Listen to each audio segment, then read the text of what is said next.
बिस्मिल्लाहिर्रहमानिर्रहीम। आज 10 जुलाई 2024 है और अगर हम आज की स्टॉक मार्केट की परफॉर्मेंस की बात करें तो कल मार्केट जो है वो 80,672 पे क्लोज हुई थी। ये कल का इंडेक्स है। और आज का जो इंडेक्स था वो 830 पॉइंट से डाउन हुआ है और मार्केट क्लोज हुई है 79,841 पॉइंट पे। और 1% आज मार्केट जो है वो डाउन गई है। और आज टोटल मार्केट का जो ट्रेडिंग हुई है शेयर्स की वो 23 करोड़ की है।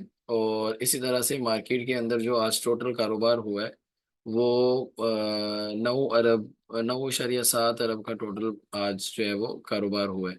और आज सबसे ज़्यादा जो शेयर जो है वो एक्टिव रहे हैं, जिनका वॉल्यूम बहुत ज़्यादा था, वो कराची इलेक्ट्रिक है, उसके बाद पीआईए है, यूनिटी है, डब्ल्यूटीएल है, हम टीवी है, उसके बाद एजीएल है, बीओपी है और पीटीसीएल, उसके बाद गनी केमिकल और सी एनर्जी।